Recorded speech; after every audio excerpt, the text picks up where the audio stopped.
तेजस्वी यादव की मुश्किलें बढ़ने वाली है, क्योंकि महागठबंधन में अब सीधे सभी पार्टियों के दावेदारी वाली लिस्ट जो है वो आनी शुरू हो चुकी है। महागठबंधन में राजद, कांग्रेस, लेफ्ट के अलावा मुकेश सहनी और पशुपति पारस के साथ हेमंत सोरेन को एडजस्ट करने की बातें कही जा रही थी, लेकिन अभी लेफ्ट ने सबसे ज्यादा सीटों पर अपनी दावेदारी पेश कर दी है। लेफ्ट के दावों से तेजस्वी यादव परेशान हो सकते हैं। कोऑर्डिनेशन कमेटी के वो चेयरमैन हैं और इस बीच प्रेस रिलीज आधिकारिक तौर पर सामने आई है। समझते हैं, हमारे साथ हमारे वरिष्ठ सहयोगी विवेकानंद जी हैं। विवेका जी, लेफ्ट की तरफ से जो रिलीज भेजी गई है, जो चिट्ठी दी गई है तेजस्वी यादव को, उससे कितना प्रेशर बढ़ेगा? एक तरफ तो कांग्रेस पहले से ही प्रेशर दी हुई थी, मुकेश सहनी का पहले से प्रेशर था, सीट भी, डिप्टी सीएम भी। लेफ्ट जो सरकार में शामिल होती है लेकिन सत्ता में नहीं आती है सीधे तौर पे, लेकिन सीटों पर दावेदारी सीधे तौर पर राजद को केवल टेंशन बढ़ेगा इससे। कांग्रेस के साथ कोई यह तो टेंशन बढ़ाने वाली बात है कि पहले कांग्रेस पार्टी, फिर मुकेश सहनी की पार्टी और अब लाल आरजेडी की बेहद करीबी पार्टी भाकपा माले की तरफ से बजाबता 40 विधानसभा क्षेत्रों की सूची जो है वो सौंपी गई है। कांग्रेस पार्टी पहले से प्रेशर बना रही थी, मुकेश सहनी की पार्टी पहले से अब अलग दावेदारी कर रही है, और अब भाकपा माले जिसके पास वाकई में वोट परसेंट है, वोट शेयर है और उसके कैडर से, कैडर आधारित पार्टी है भाकपा माले, उनकी तरफ से, उस पार्टी की तरफ से भी एक लिस्ट सौंपी गई है जिसमें कहा गया है कि हमें 40 विधानसभा सीट चाहिए और उस 40 विधानसभा क्षेत्रों की बाकायदा सूची जो है सौंप दी गई है। कोऑर्डिनेशन कमेटी के अध्यक्ष तेजस्वी यादव हैं, उनको सौंप दी गई है। तो एक बड़ी समस्या है। बिहार में विधानसभा की सीट तो 243 है, कांग्रेस पार्टी 70 चाह रही है, मुकेश सहनी 60 चाह रही है, और अब भाकपा माले की पार्टी, भाकपा माले जो है वो 40 चाह रही है। तो इस तरह से 170 सीट की लिस्ट तो इन्हीं तीनों दलों की तरफ से हो गए। उसके अलावा लेफ्ट की दो और पार्टियां हैं, 2 अन्य दलों को शामिल कराना है। तो कुल मिलाकर के कहें कि जिस तरह से दावेदारी जताई जा रही है, तो उससे तो कह सकते हैं कि कोऑर्डिनेशन कमेटी के अध्यक्ष के नाते बिहार में जिन्हें मुख्यमंत्री बनना है, तेजस्वी यादव के लिए संकट लगातार बढ़ती जा रही है। जो बातें कही जा रही थी कि महागठबंधन में सब कुछ ठीक है, वैसी स्थिति है नहीं।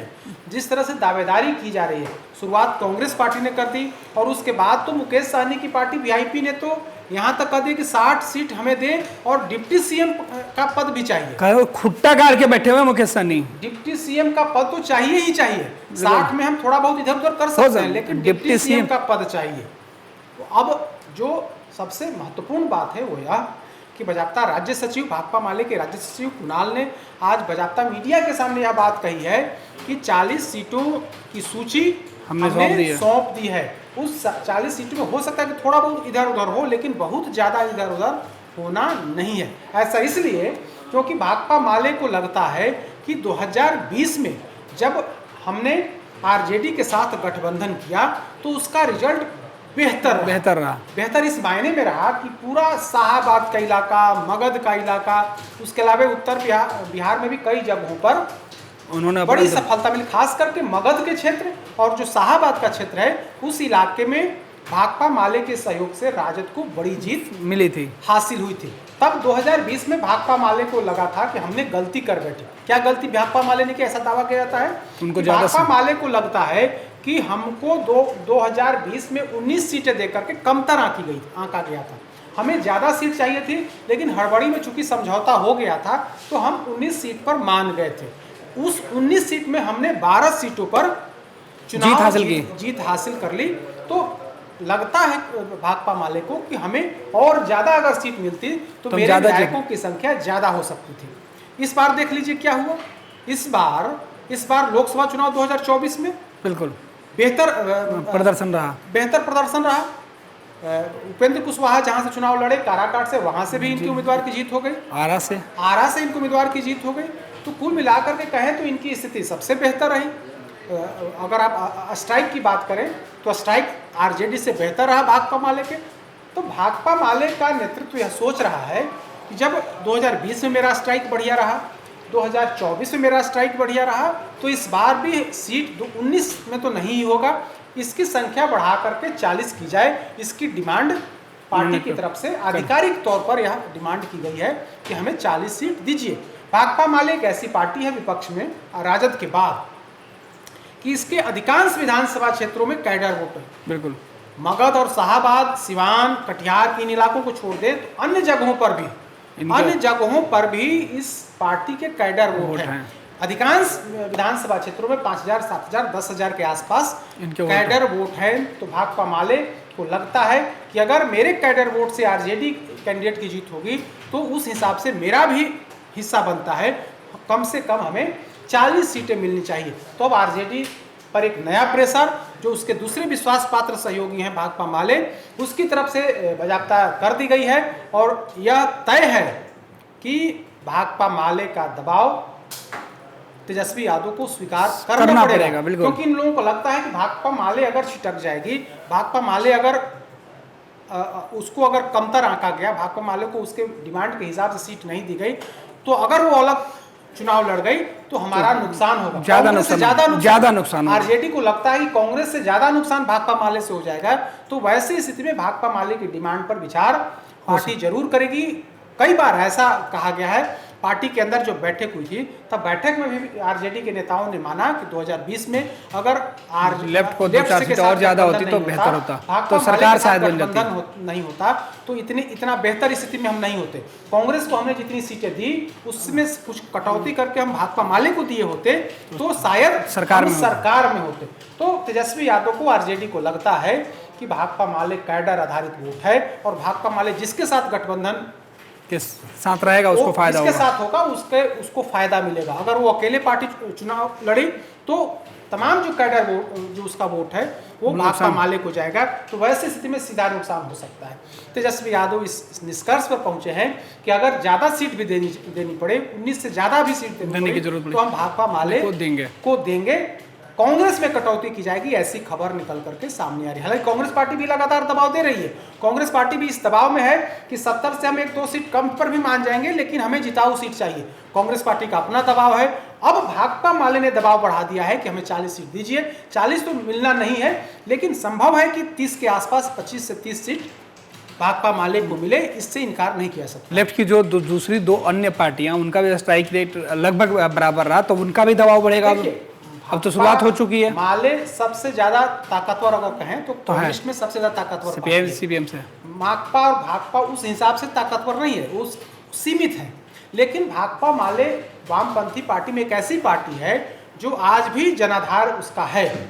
अधिकांश विधानसभा क्षेत्रों में उसके कैडर वोट हैं, और कैडर वोट सिर्फ कैडर नहीं है बल्कि वोट में परिणत होता है। तो वैसी स्थिति में महागठबंधन को और खास करके तेजस्वी यादव को लगता है कि हम भाकपा माले को नाराज करके सफल नहीं हो सकते हैं। भाकपा माले को साथ रखने के बाद से ही सफल होंगे।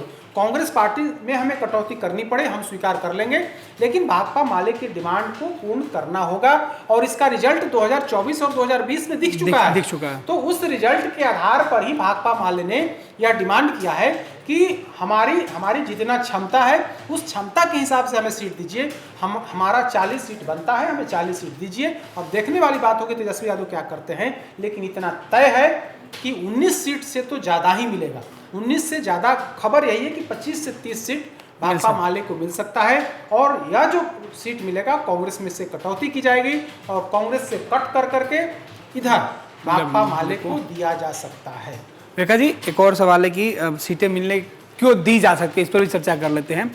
क्योंकि विपक्ष के तमाम पार्टियों में सबसे ज़्यादा अगर कोई भरोसेमंद कैडर और जीते हुए नेता हैं अगर निकल के सामने आते तो वो लेफ्ट के ही हैं। ये बात राजद को भी पता है, ये बात कांग्रेस को भी पता है कि अगर लेफ्ट यानी कि भाकपा माले के कोई भी अगर विधायक चुन कर आते हैं तो बाद में उनके ऊपर किसी प्रकार का प्रेशर काम भी नहीं आएगा, उनको कोई खरीद नहीं सकता है। इसलिए उनके सहयोगी चाहते हैं कि दूसरे दल से जो लोग आएंगे उससे बेहतर है कि इनको लेकर आए। भाकपा माले एक ऐसी पार्टी है जो दूसरे दल से आए हुए लोगों को जगह नहीं देती, उम्मीदवार नहीं बनाती। बिल्कुल, जो उसकी पार्टी के समर्पित लोग होते हैं, जो कार्यकर्ता होते हैं, जो आम कार्यकर्ता होते हैं, जो संघर्ष में शामिल होते हैं, उसी को उम्मीदवार बनाया जाता है। तो भाकपा माले कैडर बेस्ड पार्टी है, कैडर को ही उम्मीदवार बनाया जाता है। और कैडर उम्मीदवार जब चुनाव जीतता है, विधायक बनता है, तो उसको तोड़ना जो है संभव नहीं है, नहीं होता। वो चाहे वो जेडीयू हो चाहे भाजपा, उसको तोड़ नहीं सकती है। तो आरजेडी को लगता है कि हमें नुकसान नहीं है। एक तो सीधे वोट का फायदा है, दूसरा अगर वो जीत भी जाता है, उस पार्टी के उम्मीदवार जीत भी जाते हैं तो बुरे परिस्थितियों में भी समर्पित रहेगा। ऐसा नहीं है कि मुकेश सहनी की पार्टी की तरफ सभी विधायक छोड़ के चले गए, ऐसा नहीं होता। भाकपा माले एक ऐसी पार्टी हो, कैडर बेस्ड पार्टी है, और जो भी कैडर बेस्ड पार्टी होता है, लोभ लालच में नहीं फंसेगा। वो लोग क्षणिक लोभ लालच में उसके नेता या उसके विधायक नहीं पड़ते। तो भाकपा माले पर भरोसा तेजस्वी यादव कर सकते हैं, भले ही कांग्रेस में कुछ सीटों की कटौती करनी पड़े, लेकिन अगर डिमांड 40 सीट की आई है तो 40 तो मिलना नहीं है, लेकिन 19 से तो ज्यादा मिलेगा ही, यह तय है। हो सकता है कि 25 सीट मिले, 25 से 30 के आसपास भाकपा माले को मतलब महागठबंधन में ऐसी जानकारी निकल करके सामने आ रही है। बिल्कुल, बहुत बहुत धन्यवाद विवेका जी। तो बात महागठबंधन के अंदर भरोसे की, बात महागठबंधन के अंदर जीत की गारंटी की। यही वजह है कि कांग्रेस पर तेजस्वी यादव समझौता कर सकते हैं, लेकिन लेफ्ट की डिमांड को इग्नोर नहीं कर सकते हैं। अब देखना है कि जब सीट बंटवारे के पहले जो चिट्ठी गई है उसका असर राजद पर कितना होता है, क्योंकि सरकार में मुख्यमंत्री बनने का सपना राजद के नेता तेजस्वी यादव देख रहे हैं, और उनको अपने भरोसेमंद ऐसे सिपा सलाहकार चाहिए जो विकट परिस्थितियों में भी उनके साथ खड़े रहे, जिस पर लेफ्ट की पार्टियां अब तक सबसे ज्यादा भरोसे पर खड़ा उतरी हैं। पनोरमा ग्रुप, जो सोचता है वो करता है, आपके अपने सपनों का आशियाना। ये लो मुंह मीठा करो, आज मैंने अपना जॉब छोड़ दिया, अब हम पूर्णिया वापस जाएंगे। जॉब छोड़ दिया है? मतलब ये घर कैसे चलेगा, हम करेंगे क्या, और माँ बाबूजी क्या बोलेंगे? इसलिए मैं एक और मिठाई का डब्बा लाया, अपने बिजनेस के लिए लोन अप्रूव हो गया। अरे लोन अप्रूव हो गया वो तो ठीक है, लेकिन पूर्णिया में हम रहेंगे कहाँ? अपना घर भी तो नहीं है वहाँ। इसलिए तो एक और मिठाई का डब्बा अलग से लाया हूँ, हमने पूर्णिया में घर ले लिया है, पूर्णिया के ई होम्स पैनोरमा में। पूर्णिया में पैनोरमा ग्रुप लेकर आए हैं ई होम्स पैनोरमा, बड़ा घर, आलीशान जिंदगी और अत्याधुनिक सुविधाओं के संग। अरे अरे, अब क्यों मुंह मीठा करवा रही हो? क्योंकि हम घर वापसी जो कर रहे हैं। घर वापसी की खुशी पूर्णिया में ई होम्स पैनोरमा के संग। ई homes panorama, luxurious lifestyle redefined.